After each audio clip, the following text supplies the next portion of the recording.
Hello, everyone. Welcome back. We are back. This is Last Best Hope for Conversation, your Babylon 5 podcast, after a sabbatical where all three of us had lots of interesting adventures. We are all back in the CNC, ready to tackle on season 5 of Babylon 5. And joining me in this journey as we do our close to final lap of Babylon 5 discussion is Karen Hello. and Lou. Hello, everyone. Great to be back. Thanks for your patience and waiting for us to come back. Yes. Yep. And I am Jesse Jackson. We are talking No Compromises, the first episode of season 5. Wait, is that the one I was supposed to watch? No, I'm just kidding. I did watch it. Sorry. Originally aired on January 21st, 1998. I remember watching this and being confused as hell because I had not caught up on because TNT was doing a new episode every day. But let me ask you a Monday through Friday. question. Yeah. This was quite a while since season 4 was done, right? Because those were in like 1996. So according to this, the last episode, according to IMDb, aired October 27th, 1997. Okay. And this was January 1998. Okay. So no biggie. Yeah, Okay. about 3 months. Yeah, like a normal summer hiatus. Okay. So I'm really looking forward to talking about this one because to pull back the curtain a little bit, I had rewatched this a couple of months ago when we were originally going to talk about this, and then we decided we needed to take a break for lots of fun reasons. And so when we got the message, hey, the gang bangs back and the band is getting back together. The band is getting back together. I went, do I have to watch this episode again? But yeah, I did it too. I watched it again as well. Yeah, so I want to hear y'all's quick thoughts and then we'll delve into this. So, Lou, let's start with you. I actually quite enjoyed this episode. I thought it was pretty good. A lot of new characters being introduced, and things just look a little more polished, set-wise, production-wise, a little slicker, and some interesting things have been put into play already for this season, and we know one of them that was alluded to last season, so that's interesting. And I was really impressed with Tracy Scoggins, who I've always viewed as just a eye candy supporting character type of actor. In this one, she actually showed some chops, and that was a pleasant surprise. All right, Karen. I also enjoyed it. As Lou said, I think they introduced her character quite well. There was a couple times I said to myself, okay, Lieutenant Exposition Corwin. Yeah. He was essentially put there to catch us up on things that were happening, which it's a shame because I think they did him dirty a little bit. Yeah. But I thought they introduced him well, and her, and like Lou, I didn't even have that firm of an impression of Tracy Scoggins. I knew who she was from her being in genre stuff, but I thought that she did a great job. And overall, pretty decent story. Yeah, this had a lot of heavy, they had to carry a lot. Mm-hmm. Right? Like and JMS talks about this, that he was thinking that they would get a fair amount of new viewers with TNT talking up, hey, I should try this.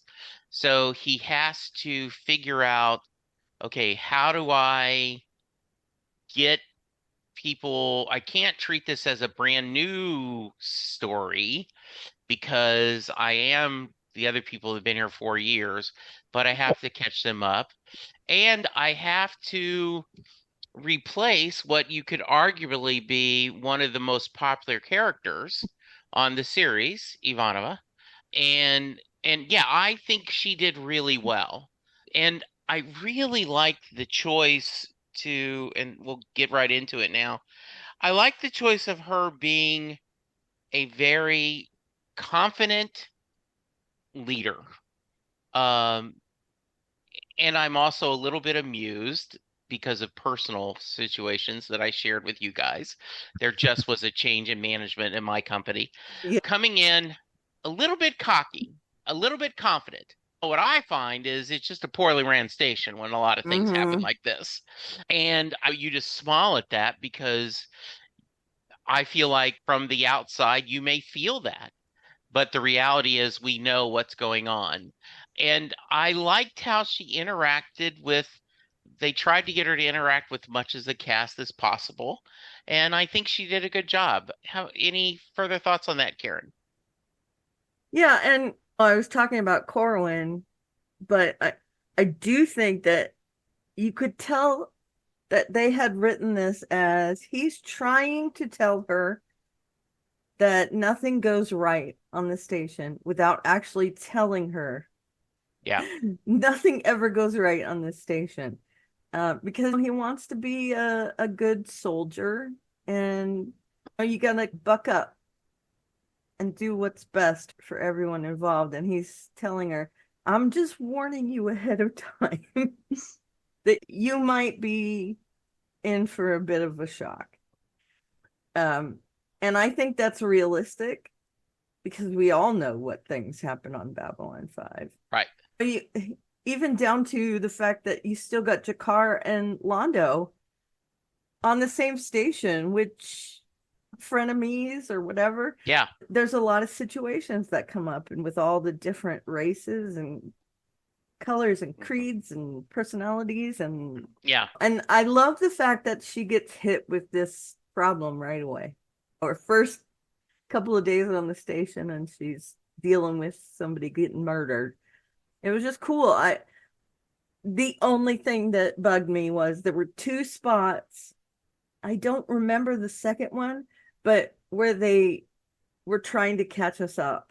And I do think that it would have been served better if at the beginning of the episode, before anything happens, they did a previously on Babylon 5 Yeah. instead of trying to tell us through a character. And that's just my thought. That's Yeah. not No, how I it goes think, all the time. yeah. Lou, I want you to give me your thoughts, and then we're going to talk about the credits because I want to discuss those too. But Lou, thoughts on anything else about, you already mentioned a little bit about Tracy, but other things? Yeah, I think you nailed it. Like this episode was doing a lot of heavy lifting because the main series arc had been resolved because of circumstances that they didn't know they were going to get fifth season. So now they're basically rebooting the series. And it's funny that Corwin gets listed as a guest star. I guess he'll never get the Mm-hmm. regular credit. But Oh, he was in this more than he usually was yeah, when he was billed as a main cast member. yeah. I He's a couldn't guest figure star. out if he was in leisure clothes or his uniform because it seemed like a mix between the two. It was a very casual style shirt, no jacket, Mhm. which was an interesting choice. But yeah, I just reiterate my comments about Tracy Scoggins. I thought she came across quite strong. She's got this really by the book kind of attitude about her, and I think she's got plans about making the station run in a way that she deems efficient, but I think she's going to hit the smack into the wall of reality about the very fluid nature of how things flow at Babylon 5. And I look forward to her continued jousting with Garibaldi and Yeah. how she said that she would leave all the political decisions to Sheridan, but I think that those two are also going to be at loggerheads about that from time to time as well. So a lot of good dynamics set up, and the fact that she fought for the other side, even though she said she fought for Earth, is also interesting. Yeah, Yeah, I think that's an interesting, to jump ahead to that, right? Where I thought that was a very diplomatic answer. I fought on Earth side. And unlike, I know we always get political here, but unlike the phrase where there were good people on both sides, in this case, there truly were people that were not necessarily aware of all the evil things Clark is doing, and is just doing that. These are rebels, these are sowing to do this. Yeah, I want to get back to that, but if before we get any further, we always talk about who's going to do the narration. And this year, they went a totally different way. Lou, what did you think of the opening credits? Yeah, it was basically a recap of the previous four seasons. Given again where the series is at, uh, story-wise, I think it's a wise decision and probably a nod to any new viewers. This is what's happened before, and if you're brand new, then you should go check out these previous seasons, kind of thing. Whether this is the opening credits for the entirety of the season, I'm not sure. Maybe this is just going to run for a couple of episodes, or maybe it just ran for this one. But I could see it running the whole season too. And I don't know. I don't think they need to do like the more focused narrations because this is a brand new storyline and I could go either way. But I think they'll stick with this opening credits. Yeah, what did you think of it, Karen? I was a little bit disconcerted Okay. because I was used to the other kind of opening. Yeah, I usually skip ahead through the opening. I watch yeah, it a few times, but then sure. I do the Yeah, I was miming hitting a remote control, by the way.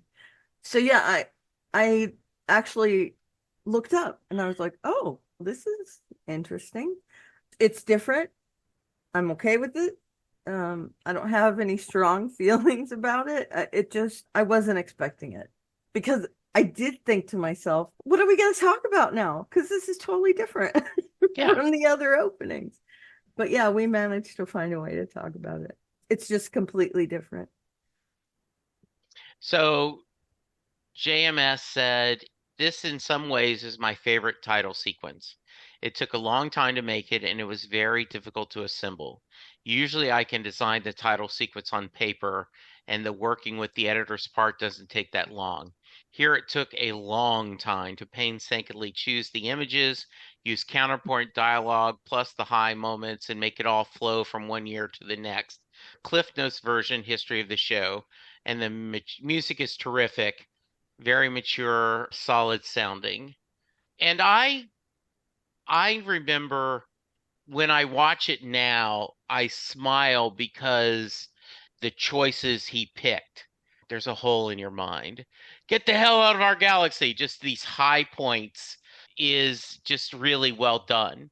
And as someone who has tried to do every once in a while a clip show for set listing Bruce, I know it is a pain in the ass. Yeah. And so I thought they did it really well.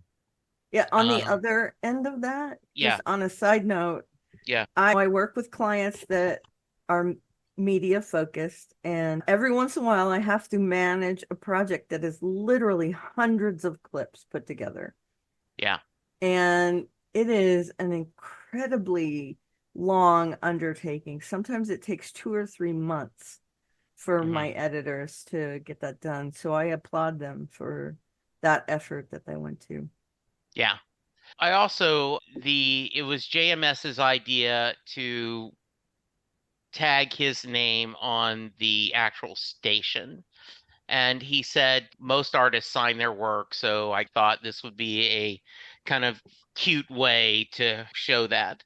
So yeah, it was, and I like the idea that because at first you aren't sure what's going on. They're like, oh wow, they're going through the previous 4 years very quickly. So nice. I want to talk to Garibaldi is one of our favorite characters. So I'm going to go back to you, Lou, because you are our resident number one Garibaldi fan. Yeah. Yes, that's okay. How do you feel? Do you feel like he possibly has the potential to get a little better storyline this year based on what you've seen? Well, based on his job title, I would say yes. Based Yes. on how they just do weird stuff with character stuff like that. Why didn't we get the scene where Sheridan talked to Garibaldi about becoming the head of the Yeah. intelligence agency? I just don't understand why they cut out these moments. And I guess in this particular episode, I could see it because they had a lot of ground to cover. But this is Yeah. something that they could have thus maybe started the second episode with. And it's just weird that it's rare. Like I think I can count on my one hand how many scenes alone have Garibaldi and Sheridan had together. Yeah. I don't know if behind the scenes did he not get along with the each other or what? I don't know, but it's just really weird. Alone Um, together, not like in the war room with everyone else. Yeah, yeah, Alone together. exactly. exactly. Yeah. Yeah, like they don't get the. Well, this is the one and two leads of the show, and they hardly interact. And well, Garibaldi hardly interacts with any of the main characters, so it's really weird. So hopefully, at least with Tracy Scoggins' character, there will be some interaction so that we'll get those character moments that I'm missing. But it's just weird how JMS handles certain character beats. Like to me, it would be like if you've seen Star Trek 3, The Search for Spock, it would be like Spock's finally mind is finally reunited with his body, and they have that shot of him walking away, and you think, oh, he's not going to say anything. But then he stops, and then they have that nice little "Your name is Jim" kind of moment, and they don't do that with Garibaldi's character. And it would be like Spock just walked off the screen, and that was the end of the the Yeah. movie. And where's the emotional payoff? And they did it again in this episode. So I'm perplexed about why JMS writes the certain character moments like this. And I imagine that a lot of fans or listeners that listen to this who are already upset with my opinion of the show are going to continue to Hmm. barrage me with negative posts about it. But I can't, I can only Yeah. honestly react the way I feel. And I just feel that this show, in certain instances, it's mostly with Garibaldi's character, and I don't know why, but they just skip over the what I would call the really meaty character moments that I look forward to in the serialized storytelling, and they just don't do it with him, and I don't get it. Yeah, he has that nice little interplay with they've set up the whole tension between you're just a civilian and I don't have to listen Yeah. to you, so he can come back at the end of the episode and say, hey, guess what? Now I've got a position, and we are going to have to interact. So Yeah. that's cool. And if that dynamic goes for the rest of the season, that'll be something. But I sure would like to see just a scene with him and Sheridan or Delenn and Garibaldi. Like these are the three leads. Like they did what? Let's have some communication exchanges. Let's get into some character stuff. So Yeah. yeah. So I'm still I got you. I'm still on that season 4 Yeah. annoyance. Karen. Yeah, you sound wary. I think on my side, I'm encouraged by the amount of time he got in this episode. Yeah. I would like to think that it continues. He seemed very happy, which I liked.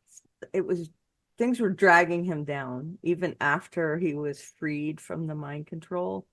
And I think that I like that we're getting more of his story, that we know what his job is now, and there seems to be clear boundaries and job things that he's doing. I did, however, find it interesting that he and Zach are discussing strategies for making the inauguration safe while they're walking through a public space, Yeah. speaking very loudly about how they're going to secure that room. And then, of course, they show the bad guy listening in. Of Yeah. course, he's listening in. They're smart, right? Garibaldi and Yeah. Zach, they're smart. Yeah. But that was dumb, really dumb. And That's that not was the one dumbest thing thing. in the episode, but we'll get to that. Yeah. Yeah, I agree with you. There are some other kind of clunky things, but that in particular, I was like, really? You're gonna just, and they were loud. Yeah. It's almost like their voices were echoing in that space. And I was shocked by that. I understand why they did it because they want the bad guy to overhear, right? Yeah. But that was just perplexing to me. Yeah. Yeah, I think so. I love seeing Michael a little bit happy, a little bit cocky. I think Zach always thinks of him as a mentor and said, I'm really just holding the job till he comes back.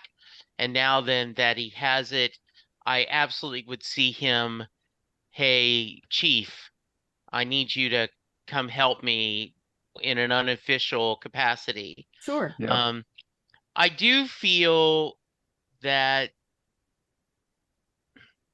I agree with you, Lou, and you, Karen, that it is a little sad we never got the payoff of John and Michael talking about Michael's mind wipe and his betrayal.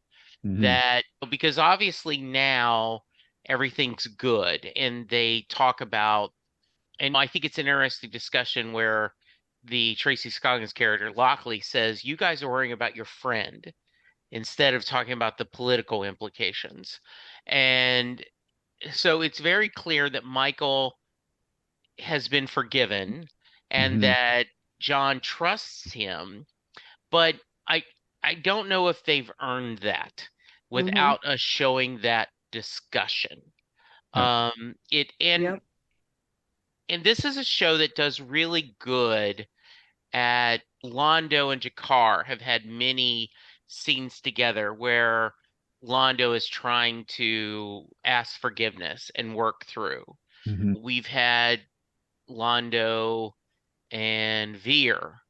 Even so, I think you could have somehow in these episodes last year found time for a 3 or 4 minute conversation. If or and I realize I'm Monday morning quarterbacking, Sure. but Mhm. I just wish Well, I we mean had that. that's our Yes, MO, it right? is. Yeah, Yeah, even just a 2 minute, two yeah, minutes yeah, of him saying, I cannot explain to you how sorry I am for the things I yeah, did. And him saying, Another show John is trying to saying, get in. yeah. what? Oh, Communicator. Hmm. and John saying, I don't know that I'll ever forget what happened, but I understand it was always a thorn in Yeah. our side. That would have really been. Go ahead. Jesse, has JMS ever been asked about those kind of moments between Garibaldi and the other characters at conventions or on the wiki or wherever that you go? Not that I know of, but you know what? Is this a criticism or observation that you've heard from other fans of the show? Or no? Not too Okay. much. Yeah. I agree. I guess I'm just weird. It's pretty clear to me that they neglected him last season. To Hmm. me, at least, right? Yeah. So that I find that weird. Yeah. But I'll ask him on Twitter, Okay. X, and see maybe he'll give us an answer. It's You know, Twitter. All yeah, right, go it's for it. Always yeah. Twitter. Call it that. All Your right. wording on that will So have to be very interesting. Yeah. yeah, Why did you do Garibaldi yeah, dirty? Right. yeah. Did you hate him? I so what I will ask is, I'm sure it was because of time, but did you want to write a scene where Sheridan and Garibaldi clear the air after at toward the end of season 4? That's Yeah. something we would have liked to see and Okay, see what so he says. here's a Or did suggestion I Jerry and have. Bruce get along? I did just do a quick Google search on that, Yeah. and it appears that at least post show there was a lot of love. Okay. And Good. there was a lot of especially when Jerry Dole died, there was a talk about just things we had and the joy they had working together. Mhm. Uh-huh. Yeah. It was But that Yeah. happened. remind Yeah. me that was Doyle's death unexpected or Yeah, the list of people who have died in Babylon 5 is talk about the Mhm. Madden curse Uh, for football Yeah. or Kennedy's curse. It is amazingly sad how many people they have lost Mhm. that were key components of Babylon 5. Yeah. Yeah. Was his death sudden or was he Chronic Uh alcoholism. yeah. cirrhosis of the Hmm. liver then kind of thing? Hmm. He was only 60. Yeah. Wow. Holy shit, I'm 6 years old. He died in 2016. Yeah. Anyway, We I'm digress. guessing it was a little unexpected. But Yeah.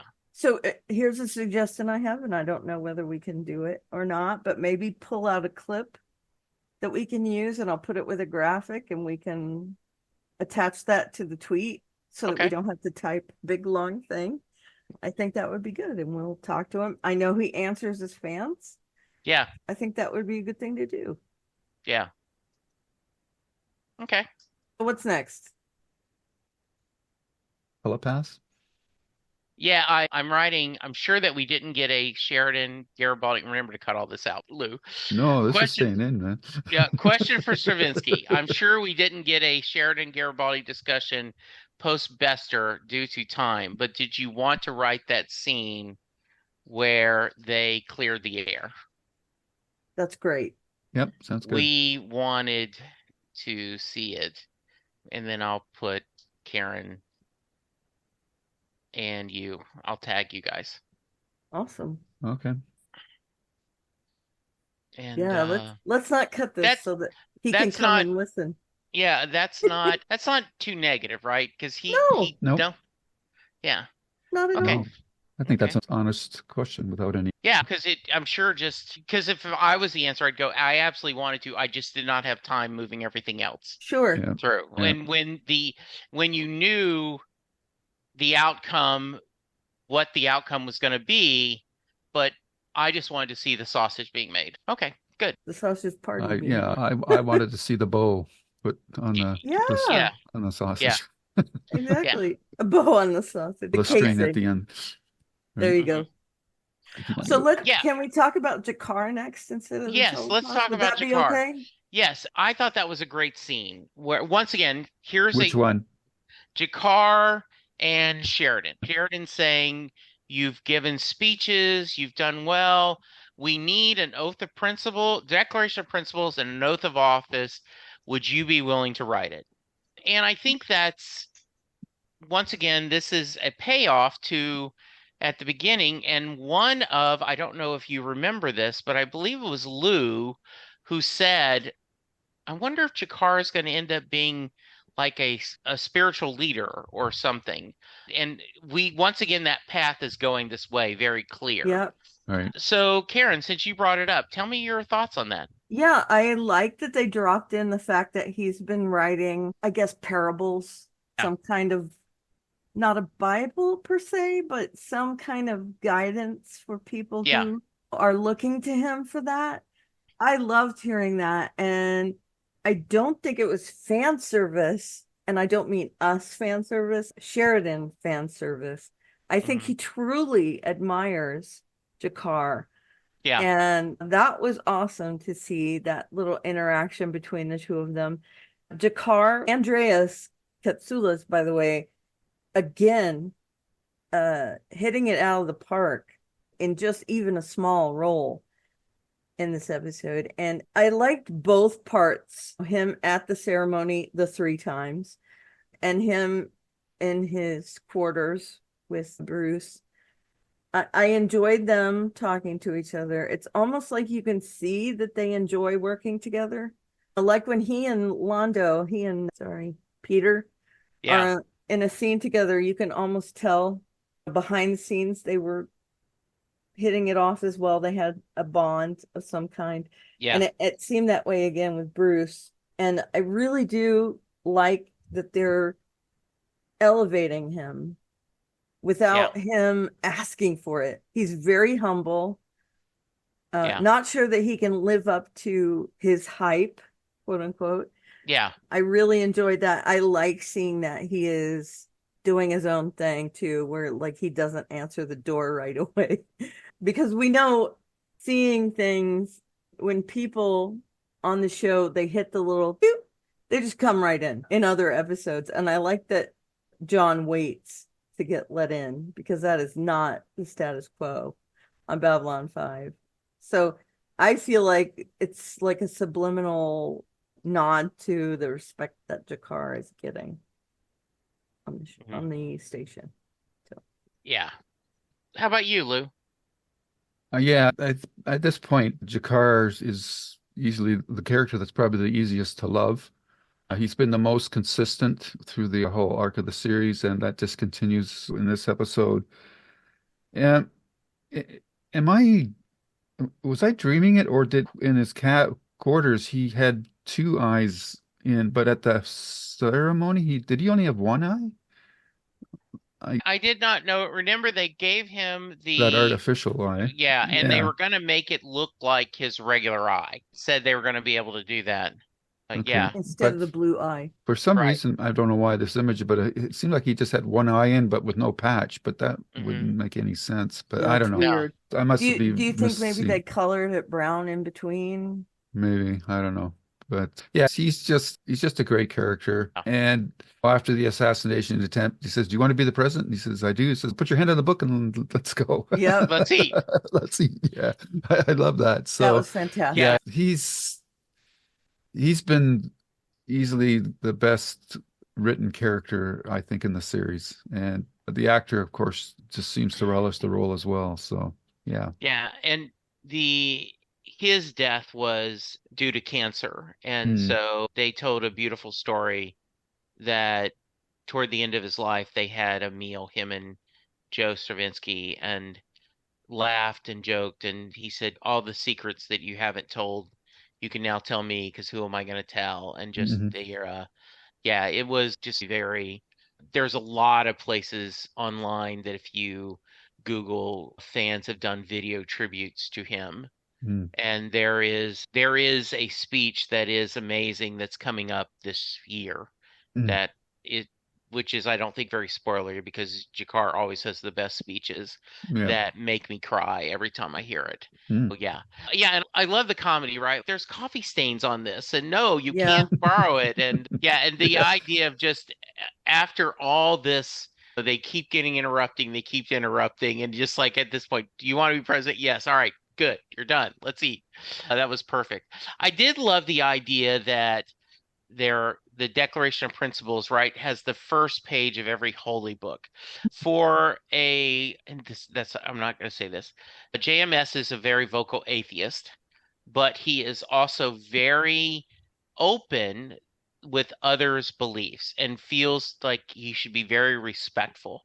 Like the very first season where Sinclair on that holy week where they're all talking about, he introduces every one of the different religions from Earth, which was just really, I thought, fantastic. yeah, a little impractical because I don't think that station would have had of everyone. As a portion, it's good. He seems, and this is how I describe me, is I'm an atheist in practice, but I'm spiritual, Yeah, if that makes sense. And I feel Yep. like that's yeah, his deal as well. yeah. Hmm. So we've talked about Jakar, we've talked about Garibaldi. Let's talk about telepaths, and then we'll talk about Delenn and John and the sock story, which I was rolled my eyes at. Yeah. Okay, Brian is Byron. Byron, yeah, Yeah. has come and said, "Hey, we're a bunch of telepaths. We want to start a colony. We want your permission. We're this want to go." And then immediately, at least to me, I go, "Hey, wait. Didn't we learn last season that Sheridan said yes, they could do this, and it ended up being the worst mistake of his career?" Mm-hmm. Red alarms going up. I'm just saying, "Oh, wait, danger, Will Robinson, danger, Will Robinson." And we get that whole storyline. I do think your point that if Sheridan can override Lockley anytime by saying, okay, this isn't a station, I'm saying this is a political decision, is going to lead to problems Yep. because they talked about we should have a definite separation of powers. Karen, thoughts on this whole storyline, including Well, them helping to foil the assassination attempt, which, sure. and I don't know how you can, while we're doing, let's talk about the assassination attempt and throw in that storyline if you could. Sure. I'm guessing that had a lot to do with why John made that decision. That Yes. they were a huge part in saving his life, and so he feels a little indebted to him. Yeah. I did think that picking Babylon 5 for this colony is a weird choice, not known for that, right? People don't go there to start up their own colony. It's a way station between Right. things. It And is it's a good decision. I was just thinking it's weird. Why don't they go to a planet that is accepting of telepaths like more sounded like than they tried to do that. did they go to, I guess. He made it behind the sound like the scenes that Babylon 5 was their last best they hope. hadn't. Ta-da. Okay. Yes. Okay. Yeah, I get it. And I like the fact that maybe they're gonna clean up all the dirty spots that I have issues with on Babylon 5. So that's cool. And before you ask, no, I don't find him eye candy at all because we A little lost too emo. Marcus. Yeah. Yeah, not just that. I don't like the clean cut blondes. And I know he's got long hair, but he's definitely not scruffy. I'm gonna dig the scruffy Oh, okay. Han Yeah. Solo-y thing. And I feel like I've seen these people in a lot of different things. I looked them up and I'm like, I don't know what I've seen them in, but they seem familiar to me, which I find interesting. And last season, over the last year on the ship, telepaths are nothing but a thorn in their side. They caused a lot of problems. So Yeah. to me, I'm thinking, okay, I would think there'd be more hesitation on John's part. Like he'd want to really have a conversation with them. But I do think that them saving his life has a lot to do with it. So it's interesting. This isn't a spoiler for us. We do know that there's going to be Yeah. trouble with the telepath. So I don't know whether it's these guys or Bester trying to interfere or anything like that. But at least they're setting it up in the first episode. What's to come. And Yeah. it's not a surprise that we get a rogue band of telepaths on this Yeah. station. Exactly. I'm assuming that we're going to get some Lita thrown in there as well. And I'm surprised that she wasn't involved in this episode. Yeah, I agree. Like she would be the liaison between. Yeah. Yeah. Yeah, I think that's a fair choice and call. I can not spoilery, but yes, we can sure to bet that. How about you? Is there a Yeah. reason they didn't interact with her? I'm gonna look into things like that. I think it's just time Yeah. is Okay. what I feel like. They only had so much but yeah, she will get involved with that fairly quickly. Yeah, Okay. I would think so. Yeah, Yeah. I thought it was an interesting peek or look at Sheridan's character. The obvious motivation of that Simon saved his life from the assassination attempt is an easy get as to why he let them stay. I also think that he stated the other reason why he wanted them to stay is because he knows that there's a telepath war coming. So he was able to kill two birds with one stone. Yeah. And I think maybe underlying it all is the fact that he used those damaged telepaths to defeat the shadow people, that he might have some sort of underlying guilt and maybe more sympathetic to telepaths than he normally would have been. So Yeah. I bought that. And I think it's a good setup for the telepaths coming onto the show, even though we've been warned that it's one of the worst decisions he's made. But at least from his point of view, contextually, it seems like a sound decision at the time. So how it plays out later on, we'll have to find out. The other thing about the telepaths is I'm pretty sure that the image that Simon had of him with the girl is going to come up later on in the series. I don't know how, because we really didn't get a good look at the girl, but I'm sure that's a seed that's been planted for something down the line. Yeah, there is a lot of criticism of the telepath storyline this year. Ooh. So yeah, so it'll be curious to see what you guys think as we move forward. R.I.P. Simon. Is it because of execution or acting? I think a good point, and we'll determine that. We'll table We'll that. circle that. All Yes. right. Lita, Yeah. you might rise to the top of the telepaths. Woo. Yeah. Yeah. She's working for Bester now, right? Yeah. But she's still at and heart a rogue telepath. She doesn't work for Bester. She just is. She's officially. Yeah. I guess she is part of the corps. At least she's unofficially, right? But yeah. Yeah, and I'm glad you mentioned Bester. I forgot to make that point. I'm also intrigued, given that we know that there's going to be trouble with the telepaths, is how prominently is Bester going to feature in this season? And which side of the conflict is he going to be on? I would be awesome if he sided with Babylon 5 as opposed to the telepaths. Yeah. As to why he would do that, I don't know, but it would just make his Hmm. character interesting if the show gave him a plausible reason for doing so. But if not, then I hope that the big G is going to get his payoff scene with little B. Yeah, Yes.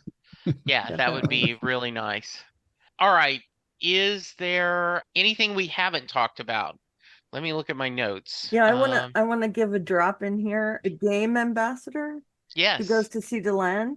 That mask is a deliberate nod to the Sandman by Neil Oh, okay. Gaiman, Cool. which I Yes. thought was awesome. I know that he has said that's a deliberate nod Yes. to that character. And I just want to say thank you because that's one of my favorite things of all time is that comic book. Very cool to find that out.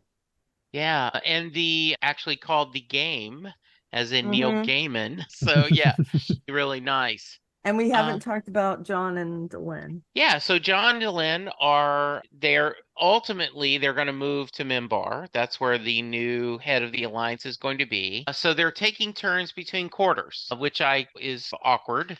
So they seem to be happy. They seem to be doing all the things that newlyweds do, is getting adjusted to each other's quirks, including wet socks. So any thoughts on the sock story there, Lou?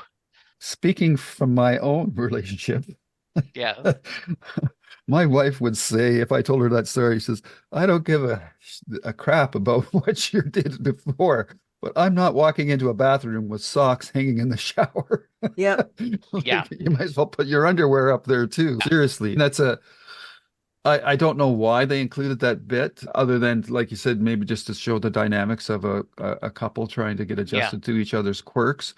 But I think John's going to lose that Mhm. habit in quick order. So it was a nice little beat, and they Yeah. do play out well off of each other. So it's fun to see them wrestling with the dynamics of their relationship against their professional careers as well. Yeah, Is it it was a just good little me, scene. I enjoyed it.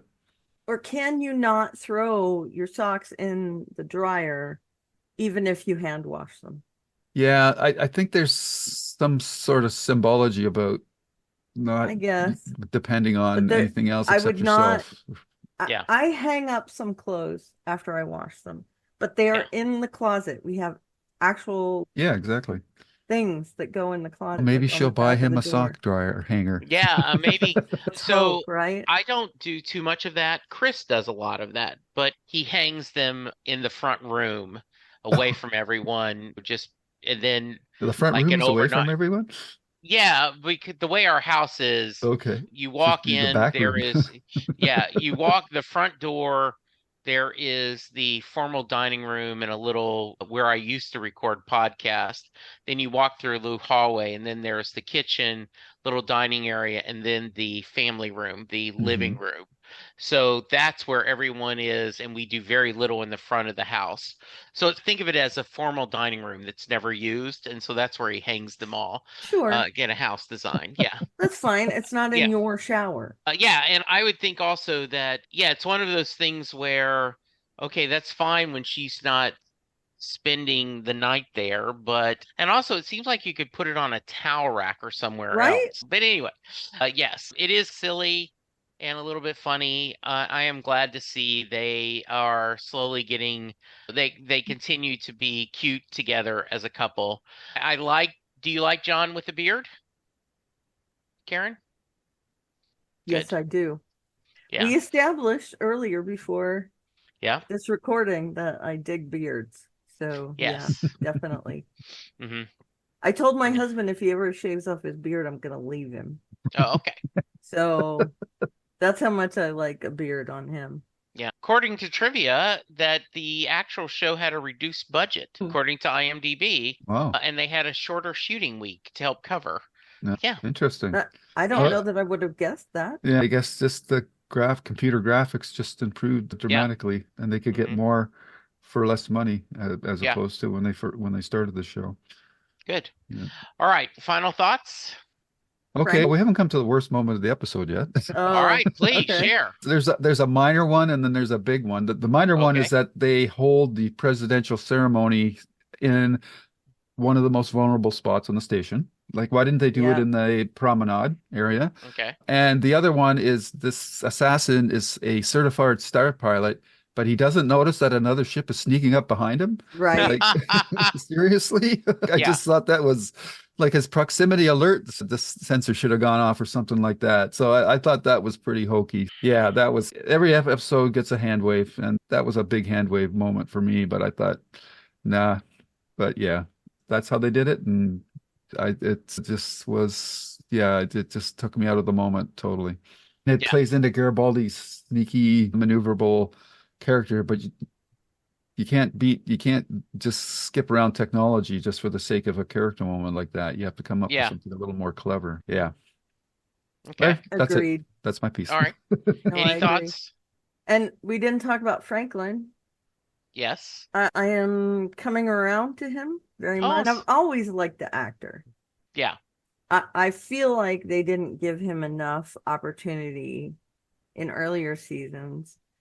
Not to the extent that they do with Garibaldi, but I do think he got a lot of good airtime in this episode and he seemed competent.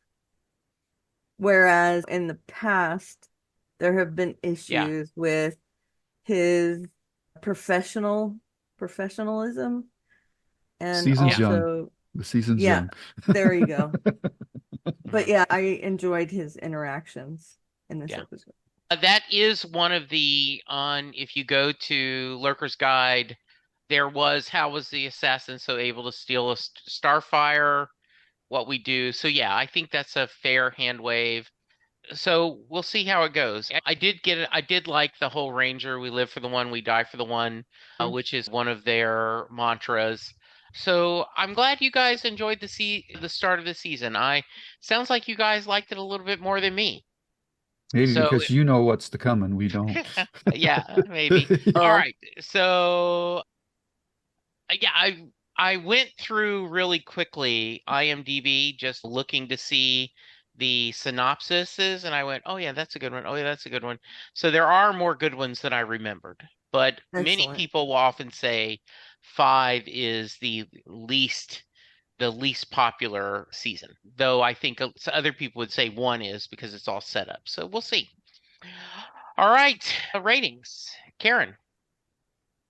I'm gonna give it, I think, 8.5 blood trails. Okay. Lou? R.I.P. Simon. I think I'll give it 7.5 pairs of socks.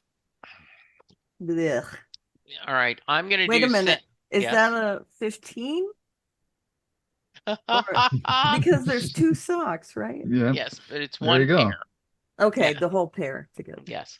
Got it. I'm going to be 7 out of 10 coffee stains. Oh my, very low. Yes, but we'll see. I'm sure we have no feedback. Have considering- 3. Okay, we do. Please, go for it. Yeah, they were sent long before That's we right. recorded Yes. this. Okay, good. Go for it. 3 feedback letters. Okay. I'll start with Texas Animal Shock. Hi, Texas. Sheridan has a new job. The station has a new commander, and the show has a new premise. In a lot of ways, this feels like it's the first episode of a brand new show, which it is. We have the B5 crew now trying to get this alliance they've created to work, and they almost stumble right out the gate.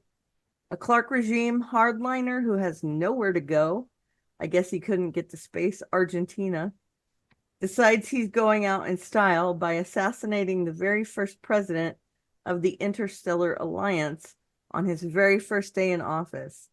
That would certainly be one for the history books. And okay, then he goes on to talk about Lochley. And there's also potential jurisdiction issues to be had if Sheridan can just decide something is a political matter so he can have the last word on it. Somehow, I don't think Lochley would appreciate that very much. And speaking of Lochley, what do we think of the new CO? A lot of people seemingly take an instant dislike to her simply because she's essentially replacing Ivanova. That has always seemed unfair to me, as it's not the character's fault and it's not the actor's fault. On that note, this role got Tracy Scoggins my respect as an actor. Before this, I'd only really seen her as Cat Grant in Lois and Clark, the Daily Planet's kind of shallow, guy-hungry gossip columnist who wanted to get into Clark's pants. A completely different kind of character than the straight-laced, by-the-book officer we see her portray here. How long do you think it will take before she starts to understand what Corwin was trying to tell her as she came on board? I think I've only really had that kind of surprise of range with one other actor, Chris Pine. I first saw him in the Abrams Star Trek, where he's playing the brash and arrogant Jim Kirk, really more a caricature of what everyone thinks Kirk was like, but that's another conversation. But then I went to see a movie called The Finest Hours, where the main character, Bernie Weber, is this quiet, soft-spoken, not very assertive guy who is portrayed so differently that I didn't even realize that it was Pine until I got home and was looking up the cast. So I guess he never saw The Princess Diaries too? Come on, how can you not enjoy his performance in The Princess Diaries? There we go. Yes. Anyway, eager to see how well you take to the final season. Lots of fans aren't that fond of it, but over at Grey 17, Scott has been finding himself enjoying it a lot more than he remembered. We'll see if Jesse feels the same way. So until next time, get a hobby, read a book or something. This is the Texas on the Shock signing off. Thank you, Texas. All I right. appreciate that. I'm thinking that might have to do with Jakar. There we go. We'll see. All right. I do always love the little clue we get. Me too, very much. Yes. It makes me think. Thank you, Texas. Not for long though, because I'm gonna watch the next episode as soon as we're done here. Yes, me too. Now this is from Nate. Hello, Nate.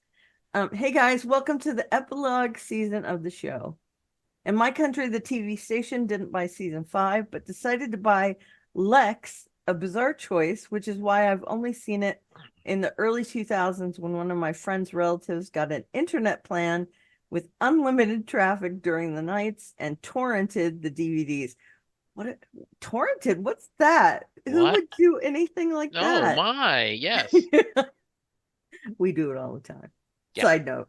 In 1998, I had to rely on translations of recaps from Usenet, but I abandoned it a couple of episodes in. I thought it's due to the nature of recaps versus experiencing through watching the show, and when I sat down to watch DVD rips, this episode completely crushed me, and I found out why the fandom basically rioted and started stuff like writing scripts of their own. I've read a dozen of them. Really, season 5 faced an uphill battle. We're finished with the main story, so this is a bonus, which is why it needed to be extra good to be enticing, and it wasn't. Remember how I told you that I didn't care about most one-off Earth-centric episodes and Garibaldi stories?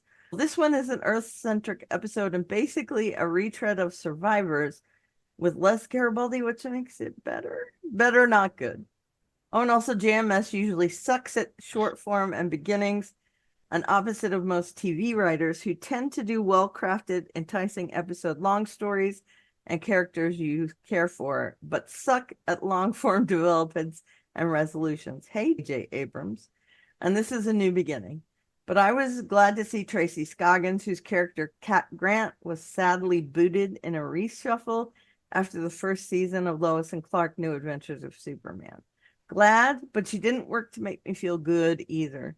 She plays a button-up character not liked by others, and she also has a slightly cold, detached screen presence, replacing Ivanova. So how did you like this episode? With regards, Nathan. Thank you, Nathan. Nathan is consistent, and I love that he gives his counterpoint. I really enjoy hearing his point of view. I had totally forgotten that she played Cat Grant. So did I. And the way they said it on the show was Cat. Yes. The way Superman, Clark, yes, said it, which I enjoyed. But yeah, I forgot about that. It's a totally different vibe. And our last email is from David. Hello, David. So we start season 5 with the arrival of a new CO, a Captain Lockley. She quickly asserts a completely different command style than what we've seen in either Sinclair or Sheridan. Hey, at least her last name doesn't start with an S. Thank Right, God. guys? Yeah. Yeah. Her contentions that reports are complete and B5 hasn't been run efficiently tells me she has little to no experience with the civilian military outpost, much less one with diplomatic considerations to boot. Question. She was ferried over from the Acheron, aka the River Styx. Is it Acheron? Acheron? I've read that a million times, but I've never said it out loud. I don't know. Archeron. I don't know. Acheron? Yeah. Archeron. Was JMS making a sly reference to what assignment to B5 would be like? I guess they're escorting her into hell? Is that, yeah, who Yeah. knows? We then cut to a scene where cliche bad guy, CBG, executes a beaten and bloody ranger. A guy's clearly a psycho, what with the ballerina music box and all. Apparently he has a beef with Babylon 5, so guess where he's going. Sheridan Lockley, they obviously had at least met one another, but their scene felt way too stiff and formal, in my opinion. Biggest thing they set up here was there are to be clear lines of demarcation between the offices, and we all know that's not going to work. As she leaves, we see a mysterious figure in the corridor who quickly leaves. Did he realize that this wasn't the auditions for the Clairol VO5 commercial? That's a funny That's line. funny. Yes. Oh, nice point coming up here. We see Garibaldi and Zach discussing the security plans in the Zocalo, where the CBG can overhear him. Really, Garibaldi? Yes. One thing, the security officers accompanying them was one Narn and one human. Glad to see they remembered that season 3 bit. I agree. I did like that. When I saw that, I smiled. Yeah, me too. I'm going to skip a little bit here. Yes. As After- always, we read the whole thing, but with our eyes, we read the whole thing. Yes. So he talks about the assassination a little bit, and then he goes on to say they go ahead with Sheridan's inauguration ceremony, thankful that the idea of strip searching everyone was a bit much. No one wanted to see Londo naked. We see the disguised CBG enter disguised as the game ambassador. While he's removing the mask and getting the PPG out, at the last second, Bloody Simon bursts in and utters his one line, "No," before telepathically sending everyone the image of the CBG shooting Sheridan.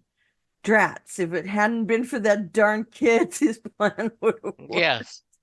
The final warning is fatal to Simon. JMS kills another kid. Somehow CBG escapes and makes his way to the Star Fury launch bay, where he lays out a pilot getting ready. Sheridan and the gang decide to go through with the ceremony. Since the original venue is littered with bodies, they change the location. Right as Jakar starts to administer the oath, we see a Star Fury come up behind them at point blank range, considerately allowing everyone to escape, all but Sheridan, Delenn, and a somewhat reluctant Jakar. They delay him just long enough for Garibaldi to get behind him, grapple him, and pull him out of a firing position, releasing him to be blown to bits by the station's defenses. Question: since he was occupied with escaping the security forces, getting to the Star Fury Bay, etc., how did CBG know where the revised ceremony would be? Good question. Good question.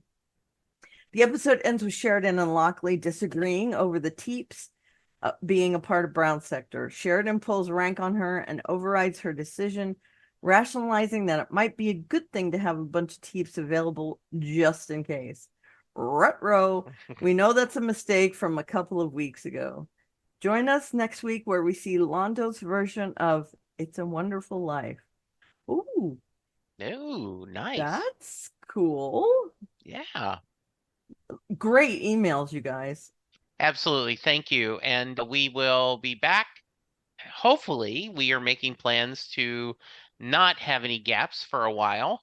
We're all back and normal, and we're excited to be back in the podcasting. Normal? Yes. Yeah, exactly. Lou, like I said, I didn't. We haven't talked. Is there anything on the YouTube channel that we need to cover? Yeah, there's a couple of things here. I just wanted to touch on a point brought up in that previous email about the ballerina music box.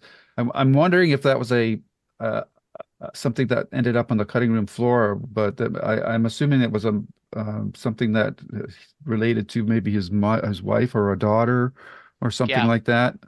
But it was an interesting thing that was never explained, unfortunately. So that was a great point. Um, Turning back to the comments on YouTube, this goes back to season 4, last episode. The gist of it is whether the listeners like serialized storytelling versus standalone episodes. I think both have their plus and minuses. There's a couple of opinions that we were a little too hard on the show in Yeah. our review for last season. And I think that a lot of that comes down to when did you actually see the show? Did you see it when it was airing? Or did you see it later like we did? And I like FSM Dog thinks, for me, Babylon 5 will always occupy a special place. Comparing it with something produced 30 years later is a tad unfair. And that is totally a valid point.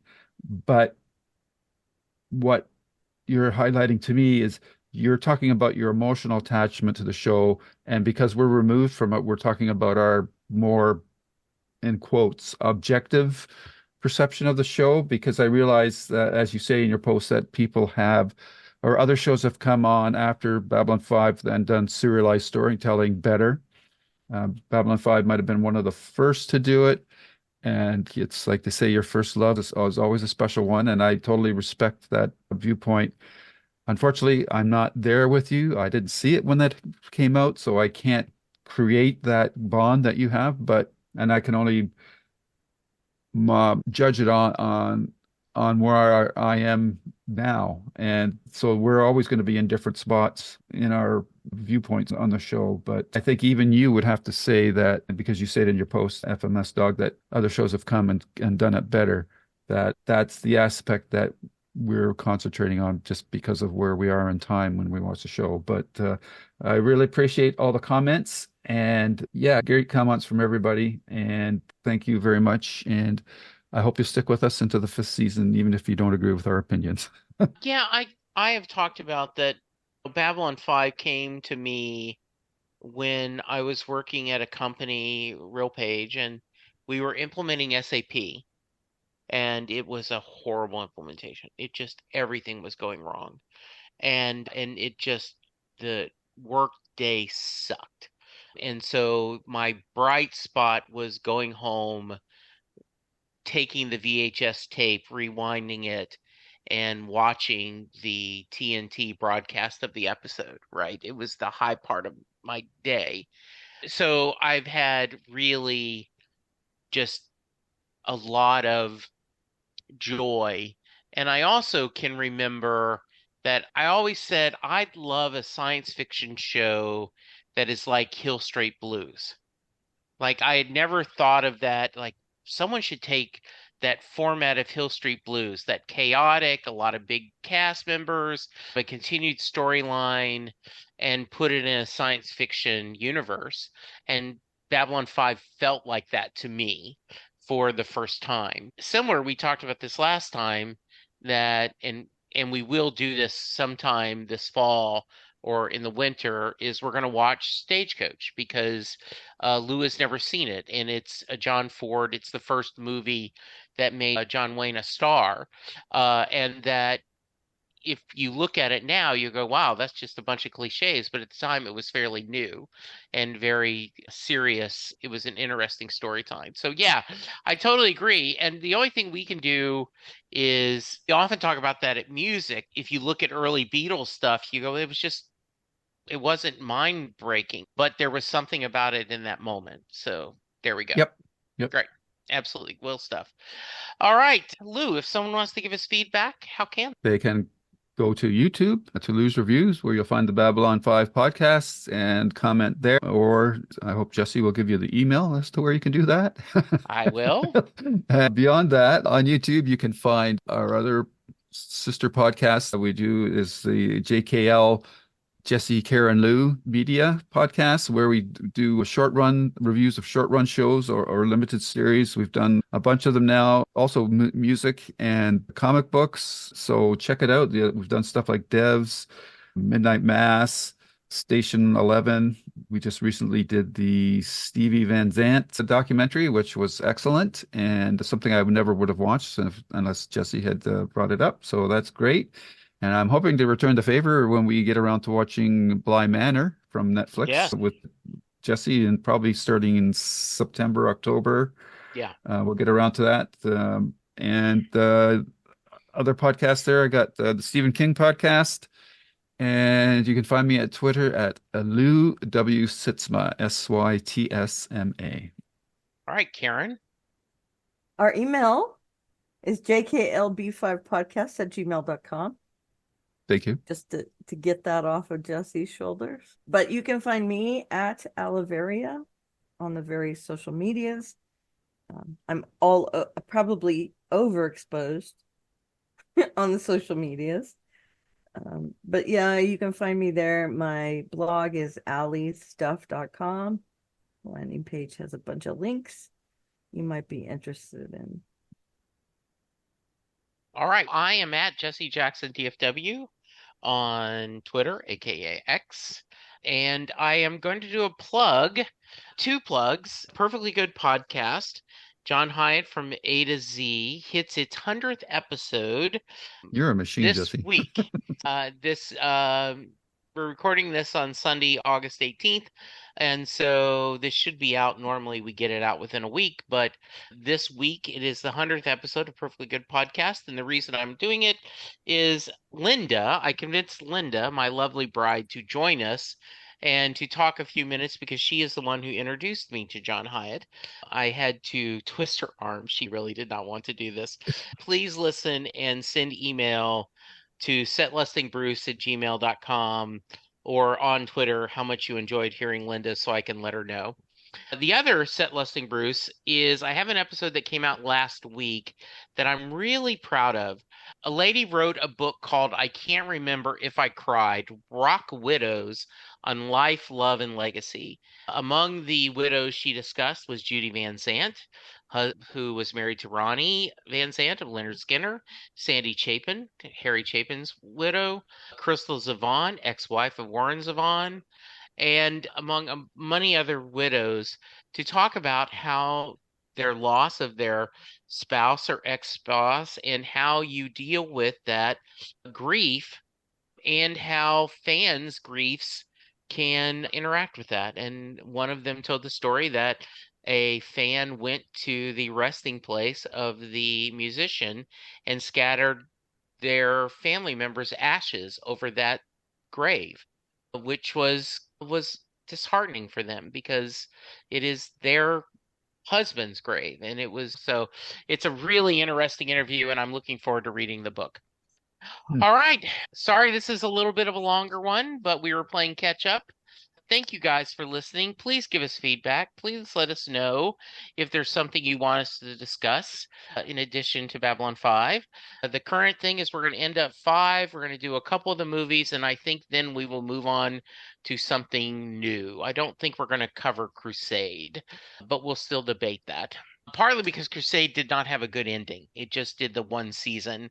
And while I certainly enjoyed the episodes, it feels like you'd be reviewing like the beginning of a novel and then like where do we go from there. All right, any final thoughts, guys? No, it's just great to be back, and thank you listeners for coming back. Yeah, absolutely. Hopefully. Yes, hopefully soon. All right, I'm Jesse, she's Karen, he's Lou. Be safe, be kind, and we'll talk to you soon. Goodbye. Bye. Yay. End scene.